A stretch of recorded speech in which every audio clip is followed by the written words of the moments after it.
দেখতে হুবহু বিশ্বকাপ ট্রফি, আর তার উপর আঘাত হানছে একের পর এক হাতুড়ির ঘা।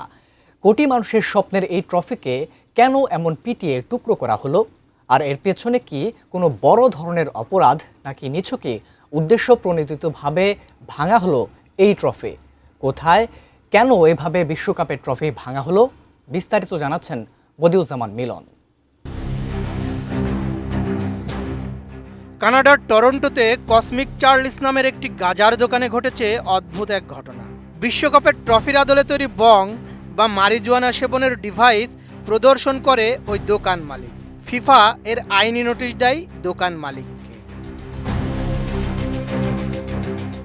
কানাডায় ক্যানাবিস বা গাঁজা বৈধ হওয়ার পর টরন্টোর ডাউনটাউনের কুইন স্ট্রিট ওয়েস্টে ক্যানাবিস শপ কসমিক চার্লসের দুই মালিক শন ক্যাডি এবং চার্লি ক্যাডি এবারের বিশ্বকাপ ফুটবলকে কেন্দ্র করে পর্যটক ও ফুটবল ভক্তদের আকর্ষণ করতে একটি অভিনব উদ্যোগ নেন। তারা পাইকারি বাজার থেকে সোনালী রঙের ফিফা বিশ্বকাপ ট্রফির হুবহু আদলে তৈরি ক্যানাবিস সেবনের ডিভাইস বা বং সংগ্রহ করে দোকানে প্রদর্শন ও বিক্রির জন্য রাখেন। তারা এটিকে পোর্টেবল, টেকসই এবং সহজে পরিষ্কারযোগ্য একটি ট্রু হ্যাটট্রিক ডিভাইস হিসেবে মার্কেটিং করছিলেন। প্রতিটি বংয়ের মূল্য নির্ধারণ করা হয় মাত্র 50 কানাডিয়ান ডলার। কিন্তু ফিফা তাদের ব্র্যান্ড, লোগো এবং ট্রফির ডিজাইনের ট্রেডমার্ক ও কপিরাইট সুরক্ষার ব্যাপারে অত্যন্ত কঠোর। ট্রফি আকৃতির এই বংয়ের ছবি সোশ্যাল মিডিয়ায় ছড়িয়ে পড়ার পরপরই ফিফার কানাডিয়ান আইনি প্রতিষ্ঠান লিপকুস লরের মাধ্যমে দোকানটিতে একটি জরুরি আইনি নোটিশ পাঠায়।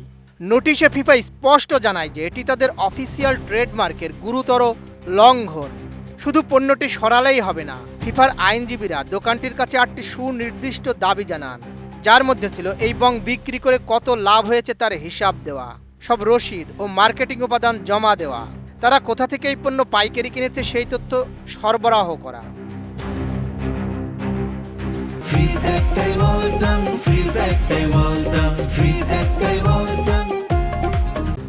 বাস্তবে কসমিক চার্লস মাত্র 2টি ট্রফি বং এনেছিল, যার মধ্যে মাত্র একটি বিক্রি হয়েছিল একজন ক্রেতার কাছে, যিনি নগদ টাকা দিয়ে সেটি কিনেছিলেন কেবল স্মৃতিচিহ্ন হিসেবে রাখার জন্য, যদিও তিনি নিজে গাঁজা সেবনও করতেন না। ফিফার সঙ্গে কোনো আইনি জটিলতায় না জড়িয়ে দোকান মালিক দুই ভাই ফিফার নির্দেশ মেনে নেওয়ার সিদ্ধান্ত নেন। তবে তারা এটিকে ডিজিটাল প্রচারণার একটি দুর্দান্ত সুযোগ হিসেবে ব্যবহার করেন। শন ক্যাডি প্রকাশ্যে মিডিয়ার সামনে এবং সোশ্যাল ভিডিওতে একটি হাতুড়ি নিয়ে ট্রফি আকৃতির বংটি পিটিয়ে এবং কেটে টুকরো টুকরো করে ধ্বংস করেন। আইনজীবীদের কাছে প্রমাণ পাঠাতে এবং আইনি জটিলতা এড়াতে তারা এই ধ্বংসযজ্ঞের পুরো ভিডিও ধারণ করেন, যেখানে শন রসিকতা করে বলেন, ফিফার আইনজীবীদের নোটিশ আমার নেশা নষ্ট করে দিয়েছে, আমরা ভাল্লুকের গায়ে খোঁচা দিয়েছি। বদিউজ্জামান মিলন, এটিএন নিউজ।